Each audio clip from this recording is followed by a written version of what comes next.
Hi, Colin. Welcome to the show. Thanks so much for coming on. Hi James, great to be on, and thanks for having me. Yeah. I'm excited for this conversation. We've got quite a lot to unpack when it comes to your sort of entrepreneurial journey and everything you've got going on with ProsperoHub right now. But right from the start. So, what motivated you to transition from you had that sort of early career in accountancy. And then become a co-founder of ProsperoHub and that entrepreneurial journey. What sort of sparked that transition? Yeah, great starter question. I think that despite being in accountancy for nearly 30 years, technology was always a driver. I mean, I put my first CRM system into the firm I had. I put my first CRM system in back in the late 90s. And then deployed a number of other bits of technology and was completely paperless by, halfway through the first decade of the noughties. Um, and then joined another firm, took my firm in there, and found out that most of the profession was not doing that. There was still legacy ways of working, siloed data, etc.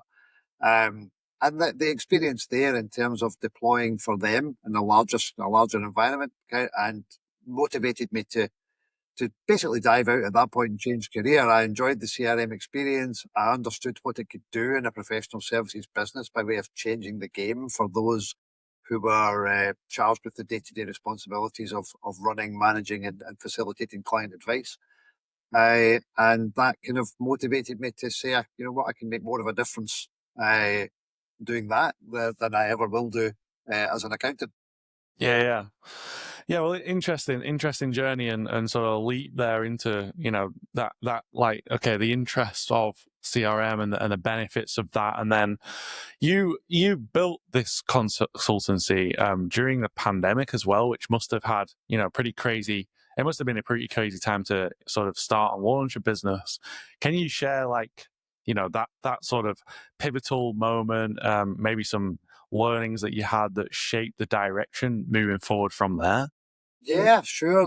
I think you're absolutely right. It was a moment that in the world, well, everyone on the planet felt exactly the same. Whoa, what's happening, and what are we going to do next? And at that time, obviously, health was the priority. But we started the business. My business partner and I, my co-founder and I, Neil Ritchie, and I started the business tail end of 2019, and proper launch February 2020, 1 month before lockdown. And at that point, when lockdown hit, we thought we might not have a business tomorrow. This could be Mm. the end of it. We had a local team, with a local office, uh, and we thought this could be the end.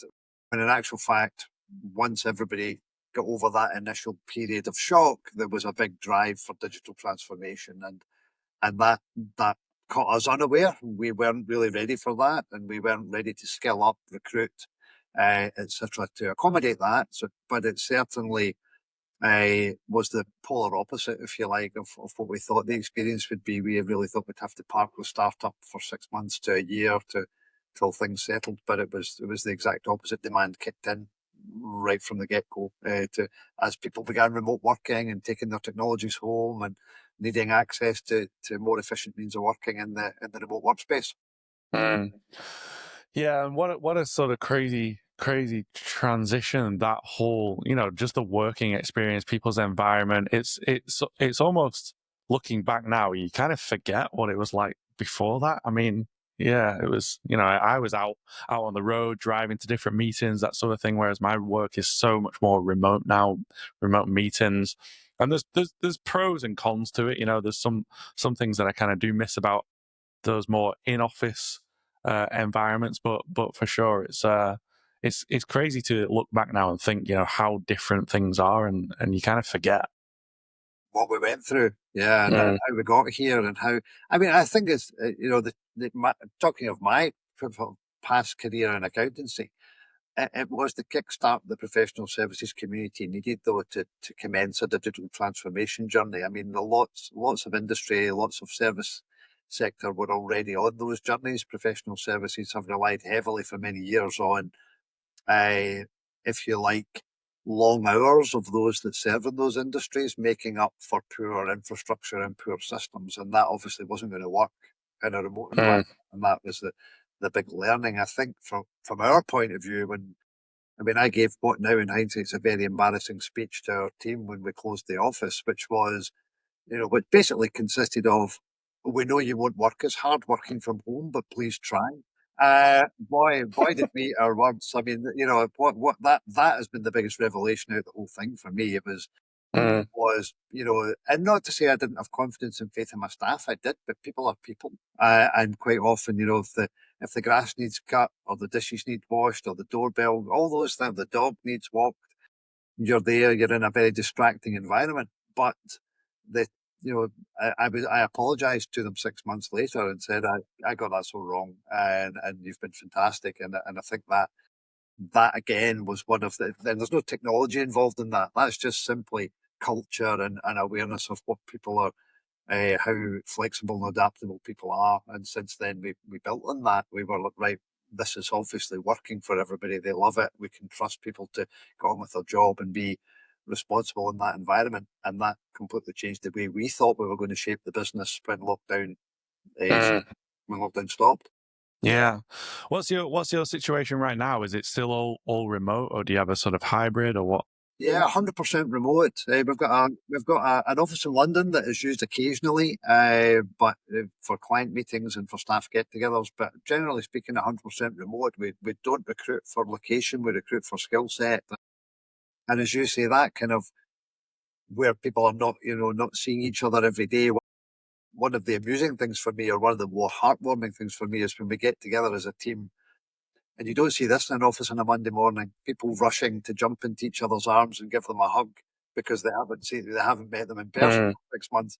You certainly don't get that, and when you see everybody 5 days a week and get in on a Monday morning after the hard commute, so it has fostered a completely new culture, mm, and in many ways, a stronger, better culture because people realise they're relying on the people round about them who are not round about them, uh, mm, and people have to actually take time out of their calendar, out of their schedule to reach out to their colleagues. How are you? How's your day going? These things that it's not just across the desk chit chat anymore. You actually have to embed that in the culture, and that's been fantastic to watch. mm. Watch a group of people adapt that themselves. I take no credit. Myself and Neil take no credit for the creation of that culture. The team have done that themselves. Yeah, well, that's interesting because you obviously mentioned like having those meetups, which is obviously really important for, keeping that the team spirit, the culture, people getting to know each other on a deeper level and cherishing those moments more than just, day to day office, showing up to the office because you have to. Um, and you say you kind of take no credit, but surely you're being a little bit humble. Surely there's, what were the big things that have sort of driven that culture, having that great culture when it is remote? Yeah, no, I think the hiring people who you feel will fit with their colleagues as opposed to necessarily being, yes, that's a that person will perform best in terms of the technicalities of what we want them to do. So they have to be a fit, and they have to. There's a lot of soft, if you like, interviewing there in terms of things that maybe other businesses might not interview for, but they've got to blend properly as part of that team. The other thing we did was, uh, we implemented a sort of, you will be watched if your team's light does not go orange during the day at some point. We're not happy. We do not want you at your desk all day. Get up, Mm, walk, go outdoors. We changed our working hours. We were 9 till 5, and we found everybody was arriving at 2 minutes to 9 with their frosties at their desk because they were at home. So the time that people used to have commuting, they were now surrendering to lying in bed, which just seemed a waste of time. So we changed our working hours till 8:30 till 5:30, 4 days a week, and gave everybody back that time on a Friday afternoon. So we then started closing on a Friday at lunchtime, wow. and that was big for everybody. Could look forward to that and realise Mm, actually the half hours that we'd bolted onto the day were just time they spent on trains, buses, mm, previously, and it got everybody up and going again. And the other thing we did was we bolted on social to the end of every day. The last 15 minutes of every day is a social teams gathering when the whole group get together, and there's half an hour on a Friday where there's no work allowed to be talked about. People come on there, they chat about what they're going to be doing that night, movies they've watched, tell silly jokes, things like that. And Mm, we feel that because, particularly in lockdown, it taught us lessons where people they had no social life after they shut their laptop. So that was there was a requirement in lockdown, but we've found it's just something that if you're going to keep that culture going and have people interacting, you're going to have to provide the space to do it. And it's not a physical space anymore; it's a time space. mm, They need those minutes when they're not feeling guilty about not working to actually go about just chattering to their pals about football or whatever whatever mm. lights their fire. Yeah, I love that. I love that, and I'm glad I asked that question because there's some really good nuggets in there for other founders of the businesses. Like I've never heard that before. Like if your light doesn't go orange, then Yeah, you'll be yeah, watched because that's almost like the opposite of it most is that. people's mindset running a It business. is absolutely, and I think it was a reaction to the proximity sensors that are in these tools that where we wanted it to be very clear to people that nobody was looking to make sure that was green all day. That just isn't a Mm, thing, and therefore that myth was dispelled right at the beginning, and mm, therefore nobody feels I wonder if anybody's looking at that. That's just mm, not a state of mind anybody has to worry about. mm, And we obviously have no choice in a remote environment but to make people responsible to some degree for their own well-being, their own workstation set up, their own mental health. But you've got to give them the ability to control that then. And mm. I feel I need a rest, or I feel I need a new chair. Whatever it is, we provide it for them if we can. Mm. Yeah, I love that. I love that.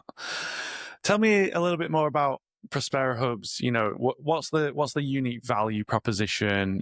What is it that because you're in a competitive space, right? Like CRM consultancy. Yeah. Tell me what's different and unique about your company.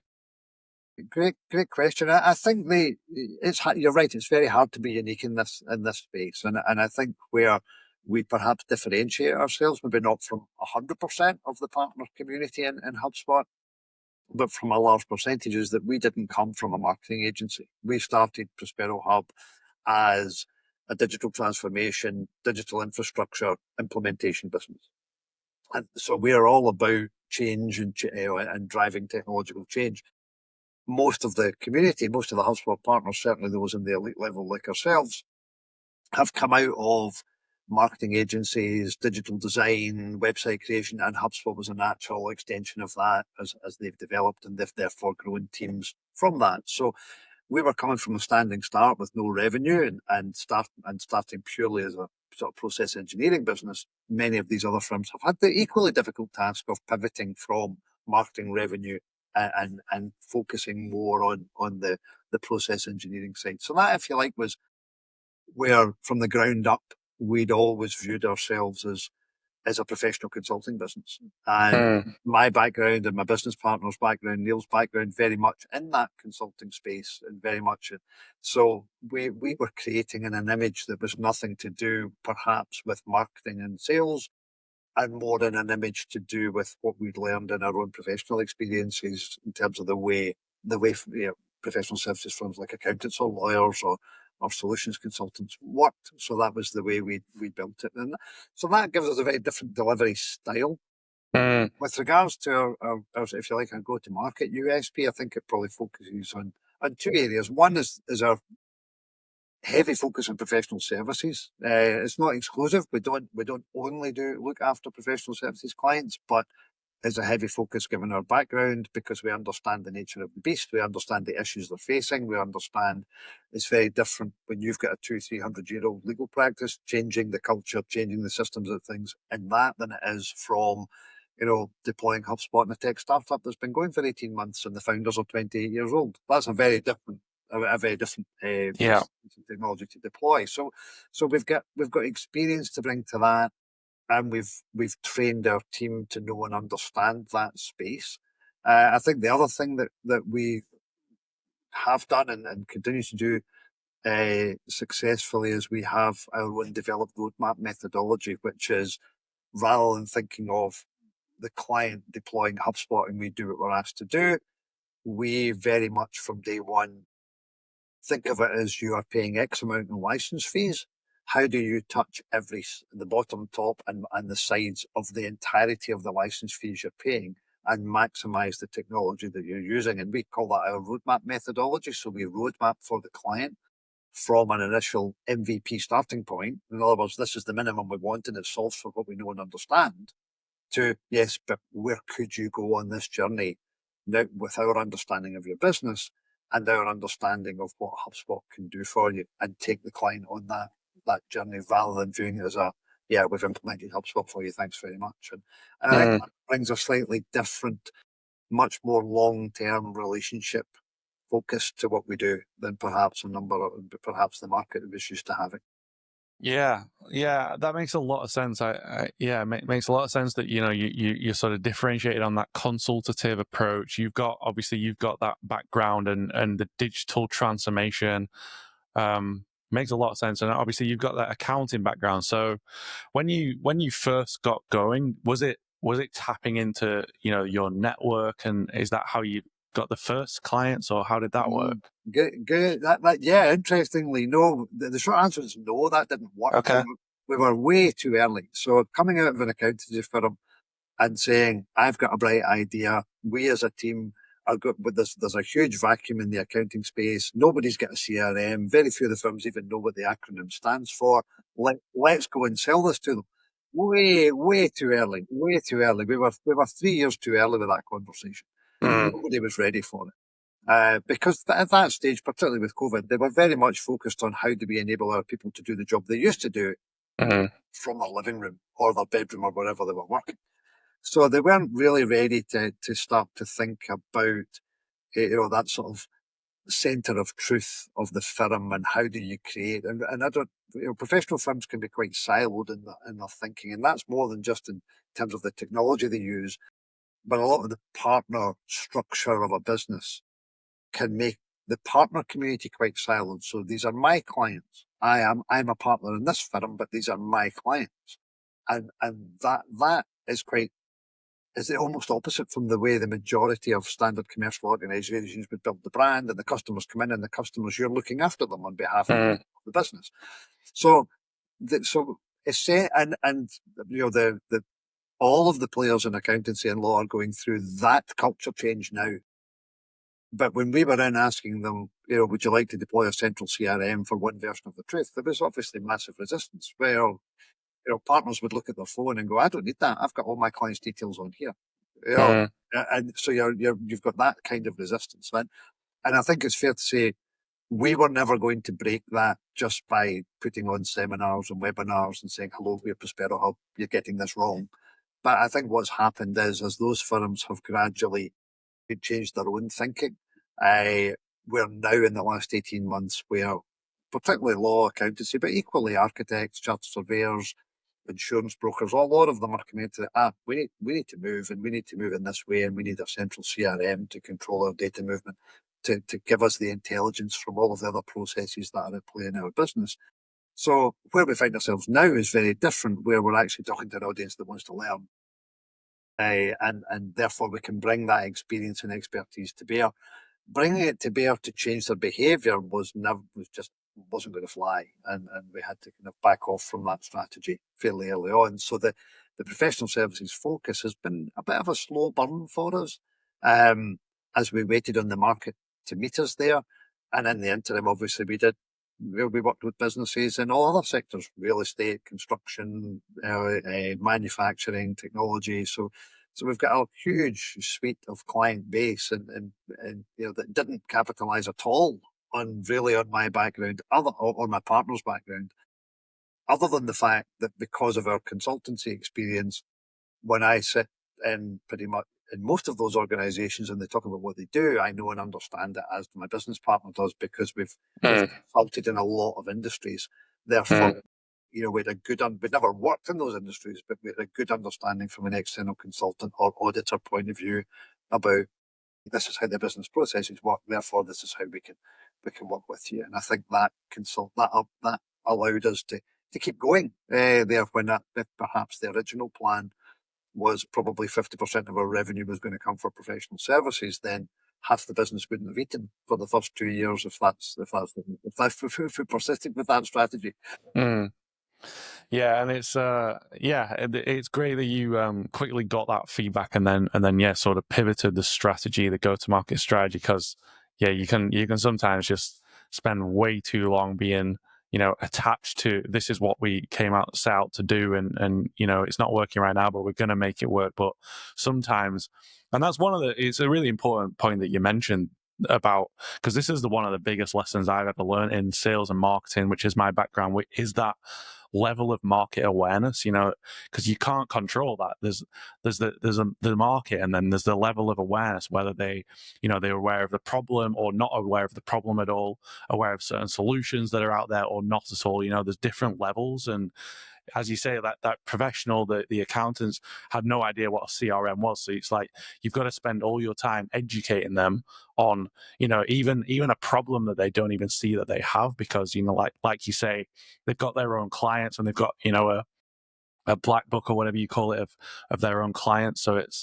So yeah. And I think the other change, and I was aware of this from the back end of my career in the profession, was there is a divide, I won't call it a generational divide, but that's maybe a bit glib. You mentioned there that when you were asking me, did we use networks and referral networks that we'd built in our previous lives? Now, we would have done had probably would have, we couldn't, bear in mind at that particular time, you couldn't take anyone for lunch, you couldn't have a coffee with them. So because of the COVID restrictions. However, I think it's fair to say that if you're a young partner or a senior member of a professional firm and you're between the age of 28 and 40, you don't want to play golf in an afternoon and have to work on a Sunday and not see your kids.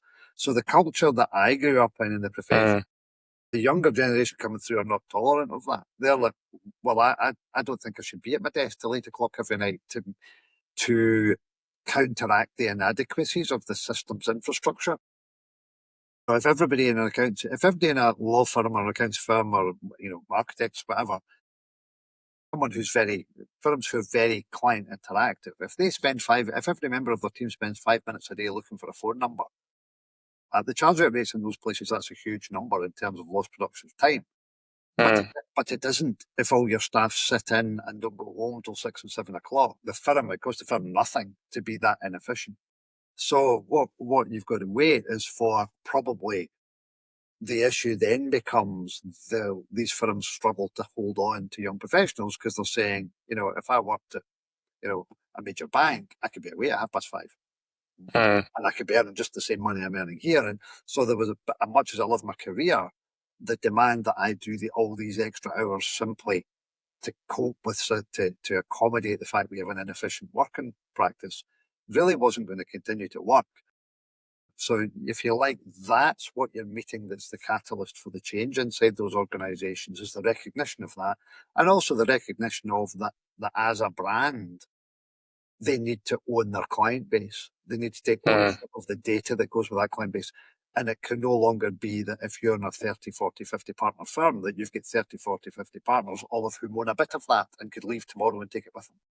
And I think they've all become more aware of the, if you like, the consolidating that into a business that works for the people that work there, but also brings value back into the brand, if you like, the firm itself, as opposed to residing in the partners. Yeah, really interesting insights on that the changes in those specific sectors and markets.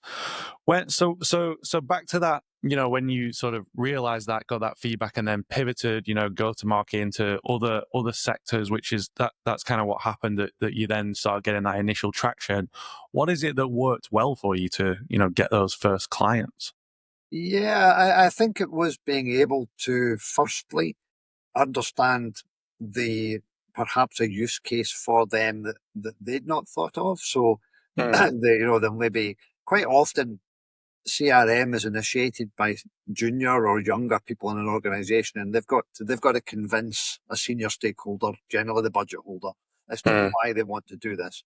And that senior stakeholder or budget holder many times doesn't understand. They're not in, hands on in that bit of the business. So they've got to be convinced. So the ability for us, I think, to take the time to build out demonstrations of the capability in use in their sector or indeed in their exact business, very, very powerful. So we invested heavily in having staff to build out those bespoke demonstration modules so that we could deliver that. In fact, if we were talking to a manufacturing company, we could give them a use case example. We could talk the language. We could show them workflows within the HubSpot environment that we'd built as wireframe templates that demonstrated to them, this is how this will work for you.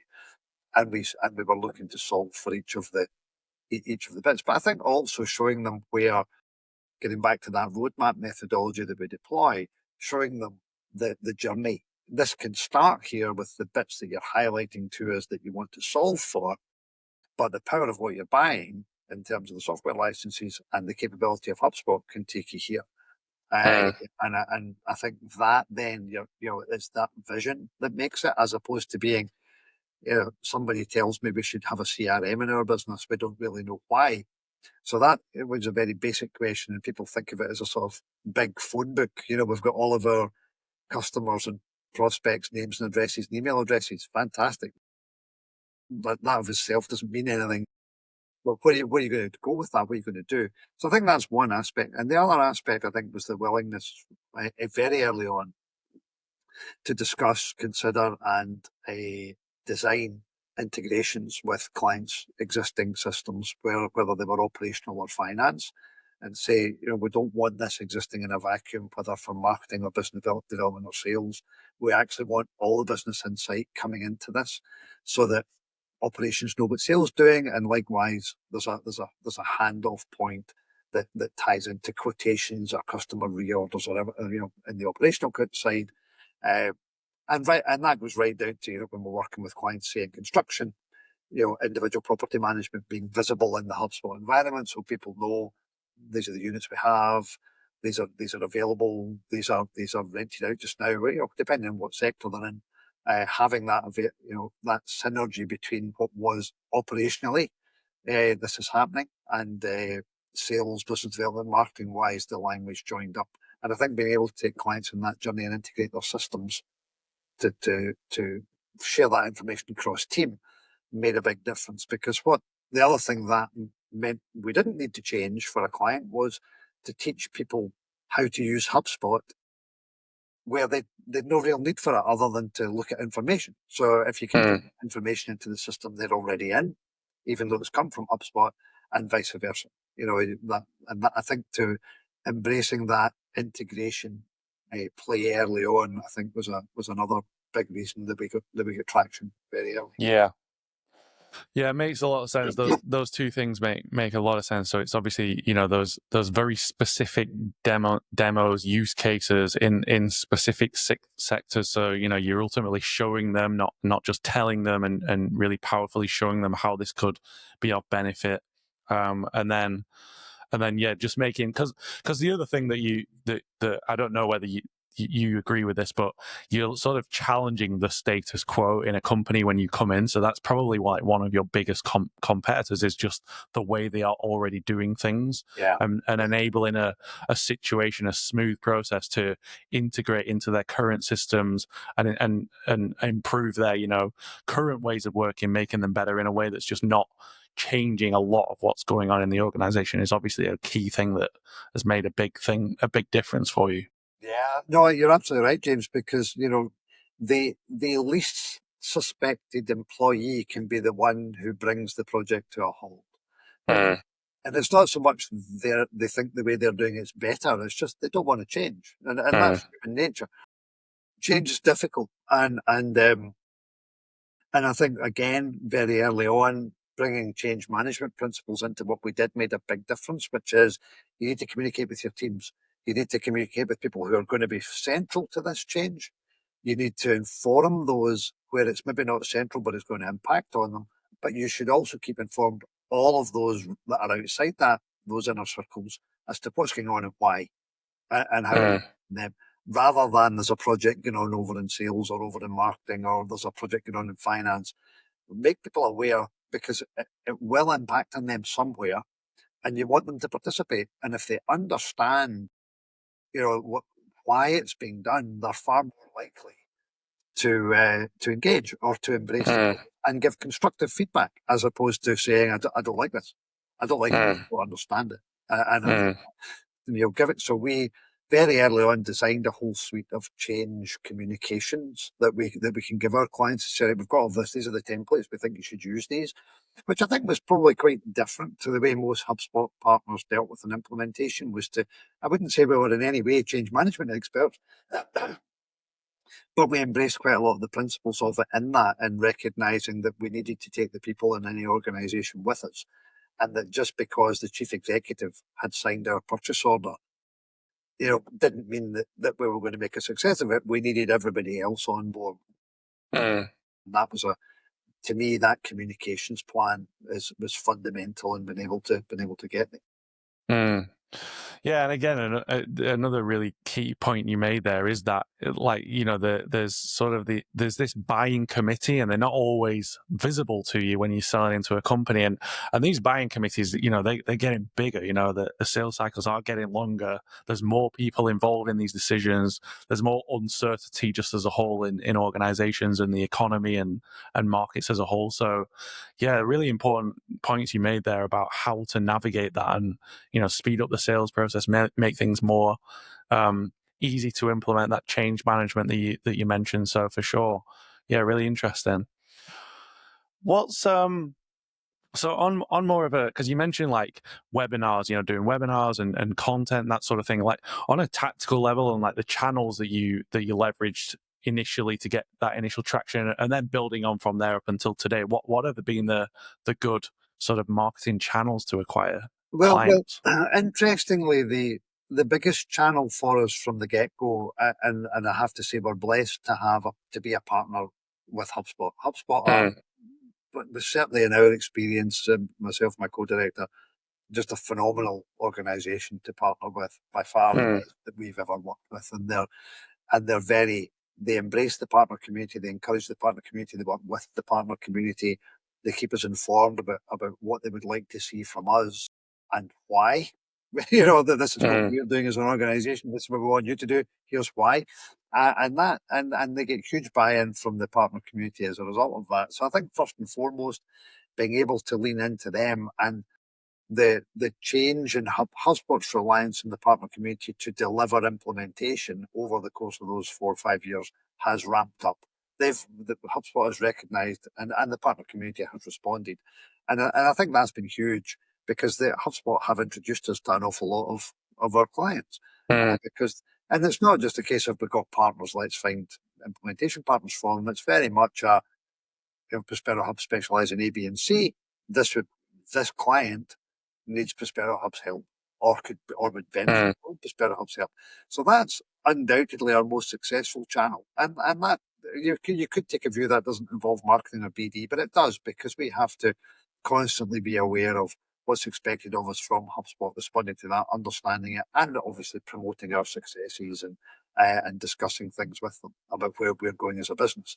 So that would be channel number one. I think the second channel that was very good for us once momentum started to build was referrals, both from people we'd worked with over the years, my partner and I, but also from successful client implementations, where the client themselves would either recommend to colleagues or in user forums or whatever.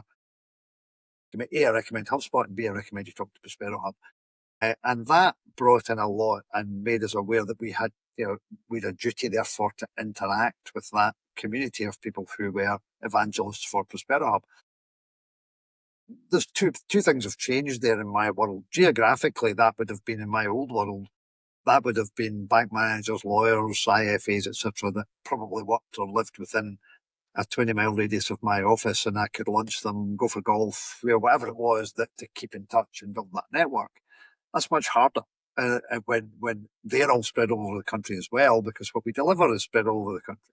So you've got to pay attention to that. How do you actually make sure that the friends of the business remain friends of the business and you look after them. So that would be the second channel. And advice I'd give anyone in this space is to make sure that you build that in. And as clients successfully, as you deliver successfully for clients, remember that whilst you've delivered successfully for a corporate, every single member of the team in that client that you've delivered for is a potential evangelist for your business, whether it's still in that organization or when they move. As quite often happens, they move somewhere else and they go in with, I've got a great idea. We should have HubSpot in this business and we should get ProsperoHub to do it. And they did this for me 6 months ago in my last place. And the next thing you know, you're involved. So that reputational play, I think now that you can't market that until you've got it, obviously, but that worked for us. I think with regards to reaching out to market, I think what the to me the thing that has worked the best for us, we've got to have what you would call one-to-many marketing channels, the LinkedIn, websites, email marketing, whatever, uh, to show presence and have a footprint. But I think reaching out for one-to-one conversations is again the most successful, even if that's called outreach. But it needs to come from someone in our organisation who can explain why I'm calling you, what I would like to discuss, and why I think it's important to your business, and not just appointment setting by a junior BD or whatever. And that has worked very well for us too. Interesting. And that, I mean, the cold email, cold outbound channel. How do you?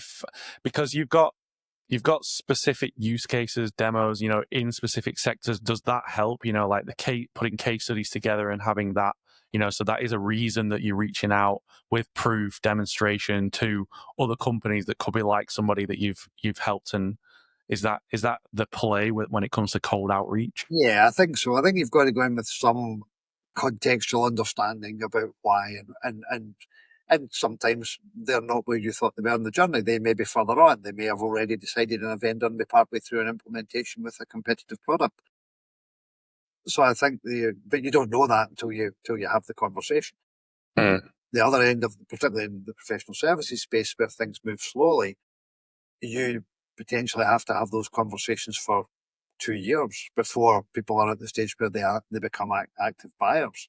And that, I think, for the market, certainly for a software company to think in those terms is unthinkable. So HubSpot really wouldn't think about engaging in a sales process that took 2 years. But as consultants, we're happy with that.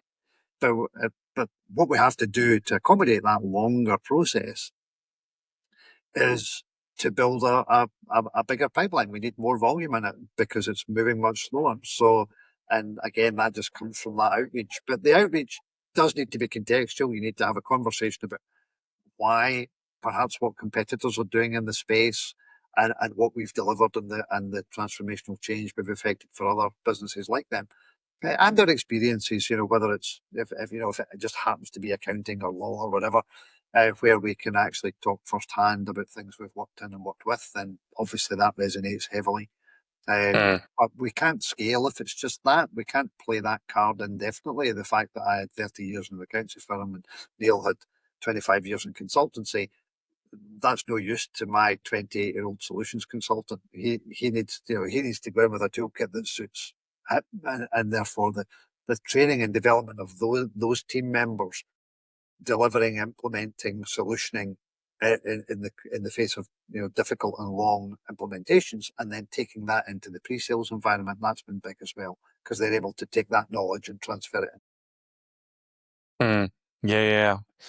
Yeah, well, the cold outreach, cold outbound, I find quite interesting because it's man, it's changed a lot over the last just few years because of the sort of lower barrier to entry for just anybody to come in with leveraging technology now, where you can really scale up just cold emails and LinkedIn direct messages. And I'm sure you as a business owner get bombarded with cold emails all the time that just they're not relevant. It's not good quality. It's just basically spamming your inbox. So it's an interesting sort of landscape, how it's changed a lot just over the last 2-3 years. Yeah, I think so. And I think, even sort of telephony outreach, nobody's in their office. How do you get them? So people can get quite irked by mobiles, their mobile being rung, where did you get this number from? And you've got to be careful on those kind of things. So I think you've got to be very careful. And I think that tends to, if someone has an immediate context to set around that, I'm Mm, phoning you because, and this is who I am, and they're interested in who you are, then that is more likely to succeed than I'd like to make an appointment for Colin to talk to you about, putting your CRM into your accountancy firm. I think a managing partner would feel quite offended if a BDR was phoning him about something like that. So mm, yeah, you just got to be respectful of of the recipient. I think a number of years back, it was much easier, to have sort of what we call volume outbound dialing on mm, the area. Regardless, I think the other big difference that there is nowadays you're phoning most people who would be phoned 15 years ago. You may be telling them about a solution they knew nothing about till you phoned them or emailed them. mm, That's not the case anymore. mm, Nowadays, if you're not phoning or emailing someone to tell them something they didn't know about. They know. Therefore, you're more interested in, are they interested?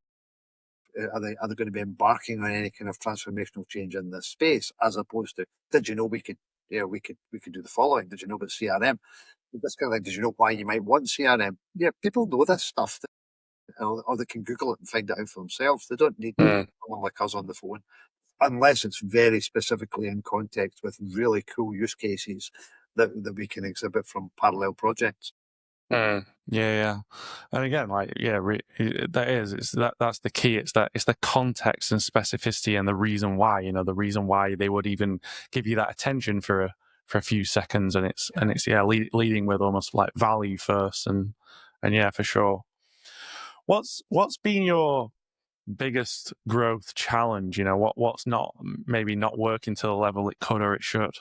I think I speak for the whole HubSpot community when I answer this question, which is that HubSpot has just grown, as a product, as a tool. I mean, it's gone from being a marketing centric product 2014, 2016, now, particularly in the last 2 or 3 years, to this ever growing uh, business transformation platform.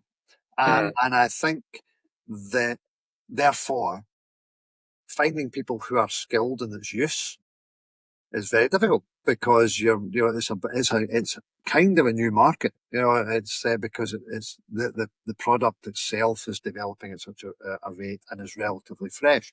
So the biggest challenge to scale is is recruiting skilled resource, which mm, is virtually impossible. Therefore, every partner basically has to commit to a training program, to an academy, an apprentice program, call it what you like, and recruit people and skill them. And that obviously makes your growth plan slower, because mm, you're not going to dive in and say, right, let's hire 12 raw recruits on the basis we might be busy 2 years from now. So you've really got, there's an element of steadily doing that and being aware you're going to have to do it, because you cannot just dip into the market when you feel like it and recruit someone who's capable of doing the role you've got in mind. So each area we go as a business, we've got to think about how we skill that. And that's undoubtedly, now I know a number of partners and spoken to them about that as well, and that undoubtedly is the biggest blocker to to growth. Becomes that, winning work. Yes, winning work's always going to be a challenge. It's the same in every business. Doesn't matter what you do. The sales process is tough for everybody, but you've got to go through it. And we have a willing market there. So there's probably never been a better time to talk to people about HubSpot, but you've got to be able to deliver. mm, To deliver in this business, that doing what we do, you need skilled staff. mm, And that's ever developing. You only need to look at the last, since AI effectively first hit the headlines, if you like, and where we are now in the AI world, and the understanding that we need to have of that as a business. So aligning us, and that's a great example of where that's come not out the blue, but it's demanding business. Is come hard and fast at people. How are we going to use it? Blah blah blah. We want it for this. We want it for that. And I think sitting with businesses talking about what's your AI strategy, and if you like almost slowing that bus down a little bit and saying, well, let's not have everybody, using the AI to generate emails to clients and to do this and do that and the other. Let's have a corporate AI strategy as to how we're going to do that, and we'll help you develop that, and we'll help you put HubSpot at the center of it, to capture the intelligence and information and share that insight. And HubSpot as a platform is obviously able to leverage AI against a known data set that you're establishing and building, which makes it far more powerful. So I think being able to do that, but jumping back to your question, that's just an example of the ever-changing landscape you've got to be aware of. I can't just go out and recruit an AI expert that knows, that understands HubSpot. They don't exist. So, or if they do exist, they've been taught in another partner in the last 6 months. So that's an example of the biggest challenge, I think. Yeah, that makes a lot of sense. And are you talking about, is it kind of throughout the company, so obviously you've got your, well, I'm not sure what the structure would look like, but is it like account executives that and then help implementation? So the product team, is it also the sales side? So the salespeople having the knowledge and skills to ultimately sell the Yeah. solution, or is it? On certain aspects, I think that in a sales process, generally speaking, most clients come in requesting less than most people in HubSpot sales. If you have HubSpot knowledge and you do HubSpot solutioning for a living, a client's very seldom going to ask you a question that you don't understand, because you would like to think their base level of knowledge was maybe somewhat less than yours. So you're very seldom pushed in the pre-sales environment, other than for integration side of things. That's where we'd like to do this. Can it be done? Well, it's never been done. And an awful lot of the HubSpot integrations that we do, we're the first people to do them. And so you're breaking new ground there. So that can be a challenge in terms of being certain that you're going to be able to fulfill that client's requirement at that stage. But the understanding, the conceiving of it, the doing the research, that tends to pan out fine. So what we have at the skill set shortage in sales is probably a little bit different, in as much as because we're now in a transformational change business as opposed to deploying marketing tools. Would you like to buy software to do automated marketing? Yes, please. Right, that's a software sale. That's relatively straightforward, and hiring salespeople to do that would have been relatively easy. If you've got a chief executive of 14 group, 100 million turnover manufacturing group talking to you about transformational change across the group and how you would run that program over a 4-year period, that's not a software sale. It is, but it's not. And therefore, that the skills of the people you need to do that require experience, and they've got to know and understand business. But at the same time, they've got to be HubSpot proficient. And there's a tension there between HubSpot's newness, if you like, in that space in terms of that size of corporate, and hiring someone as an experienced software salesperson and training them in HubSpot just isn't going to work. So again, you've got to adapt that long game to say, we need to take some people out of our solutioning and projects teams and bring them into the sales environment and the pre-sales environment, because they can bring the skill set with them. They've got some experience, and they can gain it from there. So that's how we, and I think that's the only way the market can accommodate that for the time being. Yeah. What's the goal over the next 6-12 months in terms of growth? We want to at least grow by at least 50% every year on. Now, we haven't put a backstop in that. Maybe that will be every year, and we'll still be doing it in 10 years. But yeah, that's our objective, is to grow, and stick to where we are and what we do, grow in terms of revenue over that time. Obviously, that will inevitably lead to a growth in people and personnel over that time. And it may well, but we don't set this as a milestone, it may well increase geographical outreach. But the goal, the ultimate goal as expressed is that. I think if you like, the mission would be to drive transformational change in medium and large corporates. That would be what we would view as if you like, our soft mission statement, as opposed to the cold hard P&L expression of it. Yeah. And what excites you most right now in terms of growth and everything you've got going on at ProsperoHub? I think the market potential is, there's two things. Sorry, the product potential, because HubSpot is it has just, in the time I've been involved with it alone, has just become mind blowing. And it was a great solution before, but it was still of its time. In 2020, great solution, but it was 2020. The world's a very different place in 2025, and HubSpot is not just keeping pace with that, but it's dictating a lot of the pace in terms of where it goes, and the agility it's shown as a business is stunning. So it's really exciting to be in that ecosystem and working with them. But I think the other side of that, and I'm talking here as an ex-accountant, if you like, as a former professional accountant in that industry. The really exciting bit for me now is professional services has arrived in a space where it wants to embrace that transformational change challenge.